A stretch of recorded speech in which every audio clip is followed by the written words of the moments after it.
좋은 아침, 책 읽어주는 구스빠빠예요. 오늘 읽어드릴 책은 사랑에 빠진 플로지.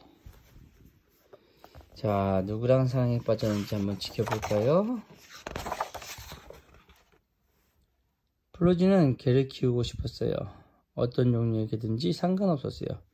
자, 많은 종류의 개들이 있죠?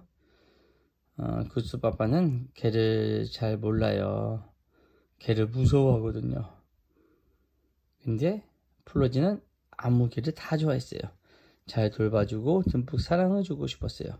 개랑 같이 달리기도 하고 싶었어요. 개를 키우게 되면 다시는 칭얼거리지 않고 착하게 지내기로 플로지는 마음 먹었어요. 그래서 엄마에게도 그렇게 약속했어요. 하지만 엄마는 안 된다고 했어요. 개는 털도 빠지고 지저분한 발자국도 마구 남긴대요. 아빠도 안 된다고 했어요. 아빠가 하고는 멋진 마당을 개가 파헤쳐 놓을 거라고 했어요. 저랑 비슷하네요. 그래서 플로지는 아직도 개가 없었어요. 플로지는 길을 걸을 때 풀밭이나 길가를 구석구석 살펴보곤 했어요. 언젠가 개와 우연히 만나기 바랬거든요. 아무도 돌보지 않은 떠돌이 개말이에요. 개가 너무 뚱뚱하거나 너무 말라도 상관없었어요. 너무 조용하거나 너무 사나워도 괜찮았어요. 플로지에게 그런 건 중요하지 않았어요. 그냥 개면 다 좋았어요. 어디 떠돌이 개가 있을 텐데 어디 있을까? 주인 없는 개가 있을까? 어디 있을까? 그때 어느 날 플로지는 그네에 앉아 레몬 주스를 마시고 있었어요. 그때 숲에서 작은 개 한 마리가 불쑥 나타났어요. 바로 플로지네 마당에서요. 게다가 주인도 없었어요. 플로지는 슬그머니 손을 내밀었어요. 작은 개는 코를 킁킁거리며 플로지에게 다가왔어요. 갈색 털이 엉망진창으로 헝클어져 있는 지저분한 개였어요. 하지만 플로지는 첫눈에 사랑에 빠졌어요. 이튿날 아침 엄마는 플로지를 깨우려고 했어요. 그런데 벌써 일어난 플로지가 식탁으로 총총 걸었어요. 옷도 다 입고 머리도 양가리로 쫑쫑 묶고요. 어머, 일찍 일어났네. 엄마가 깜짝 놀라 말했어요. 플로지는 빙그레 웃으며 엄마한테 뽀뽀했어요. 그리고 아침밥을 먹으며 쉴 새 없이 쫑알거렸지요. 그런데 이런저런 이야기꽃을 피우던 플로지는 엄마 아빠가 다른 데를 쳐다본 순간 소세지와 치즈를 슬쩍 주머니에 넣었어요.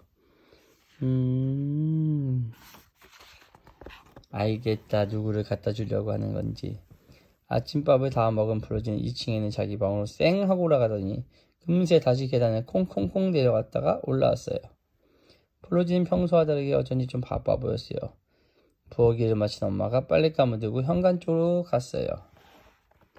그런데 무슨 일이 일어났던 걸까요? 현관 앞은 폭풍이 지나간 것 같았어요. 여기저기 잔뜩 묻은 진흙 자국은 작은 발바닥 모양 같았어요. 이게 무슨 일이야 이게? 집에 이게 무슨 일이야? 응? 엄마는 흔적을 따라 플로지의 방까지 왔어요. 엄마가 방문을 열자 플로지는 깜짝 놀랐어요. 방문을 연 엄마도 깜짝 놀랐지요. 엄마가 발견한 건 엄청난 털복숭이 유령이었어요. 개와 아주 많이 닮았어요. 모카예요. 플로지는 개의 목걸이에 달린 작은 메달을 가리키며 가만히 말했어요. 부탁이에요, 엄마. 제가 키우고 싶어요. 아빠와 이야기를 해보자. 엄마는 나지막한 소리로 말했어요. 내가 정말 키우고 싶어요, 엄마. 모카의 주인을 찾을 때까지 플로지는 모카와 함께 지내게 되었어요.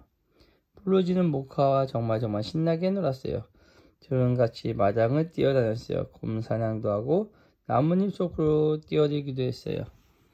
이웃집 고양이를 놀래주기도 했고요. 풀밭에 눕거나 마당에 구멍을 깊게 파기도 했어요. 플로지는 무릎 위에 모카를 올려놓고 더 신나는 모험을 꿈꿨어요. 플로지는 정말 행복했어요. 하지만 조금 걱정스럽기도 했어요. 그건 바로 마을 곳곳에 붙어있는 알림 쪽지 때문이었어요. 쪽지에는 모카의 사진이 실려 있었거든요. 그리고 사진 아래에는 주인을 찾습니다라고 굵게 쓰여 있었어요. 게다가 전화번호도 있었어요. 아빠, 엄마는 모카 주인한테서 빨리 전화가 오기를 바랬어요.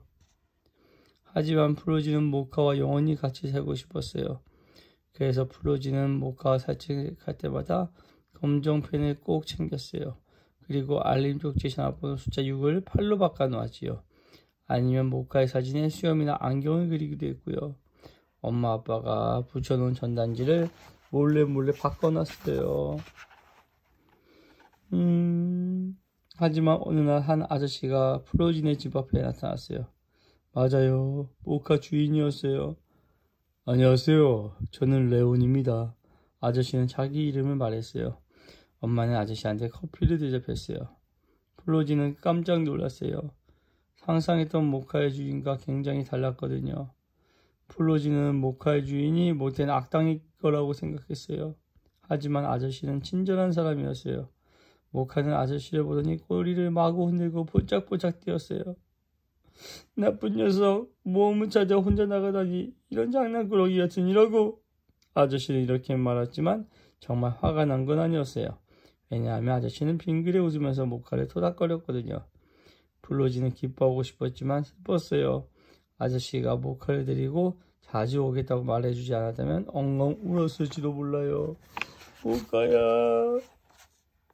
아저씨는 약속대로 플로진의 집에 자주 들었어요. 플로지는 아저씨와 모카가 오기 훨씬 전부터 목을 빼고 기다렸어요. 그러면 아저씨는 플로진의 집 가까이 왔을 때 모카를 풀어줬어요. 모카는 있는 힘껏 뛰어와 플로지 품에 안겼어요. 만남은 늘 즐거웠지만 이별은 너무 힘들었어요. 우리도 개를 키울까요? 하루는 엄마가 물었어요. 아빠는 아주 열심히 고개를 끄덕였어요. 아저씨는 두 눈을 반짝거렸어요. 하지만 플로지는 어깨를 으쓱하고 바닥만 내려다봤어요. 플로지는 오직 모카만 키우고 싶었어요. 하지만 그 말을 하고 싶진 않았어요. 플로지는 아저씨를 정말 좋아하거든요. 아저씨와 모카가 돌아갈 때가 되었어요. 플로지는 여느 때처럼 아저씨와 모카가 작은 점으로 보일 때까지 둘을 바라봤어요. 그런데 이번에는 점이 멈추더니 돌아서는 게 아니겠어요? 이게 무슨 일일까요? 아저씨가 뭘 잊으셨나? 플로지는 생각했어요. 플로진의 집으로 돌아온 아저씨 얼굴에는 한박 웃음이 가득했어요. 아저씨는 모카가 플로지와 있는 것을 정말 좋아한다는 걸 알고 있었어요. 아저씨는 진지하게 말했어요.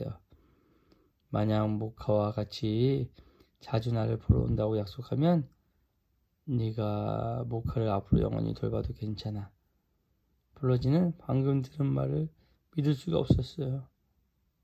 앞으로 영원히요? 플로지는 다시 물었어요. 그래.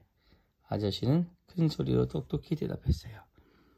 어떻게 플로지를 키워볼래? 정말요? 감사해요. 플로지는 너무 좋아서 가슴이 콩닥콩닥 뛰었어요. 네, 약속해요. 그리고 한 번 더 크게 말했어요. 정말 약속해요. 그리고 나서 또다시 이번에는 이웃집까지 다들에게 큰 소리로 외쳤어요. 약속해요. 자주 놀러 갈게요. 아저씨. 플로지의 두 눈이 반짝거렸어요. 플로지 너무 신이 나서 모카와 엉터리 춤을 췄어요. 아저씨는 배를 잡고 웃으며 눈물을 훔쳤어요. 자, 이제 모두 잘 된 거야. 아저씨는 기쁜 마음으로 집으로 돌아갔어요. 그렇게 행복한 마무리가 되었답니다.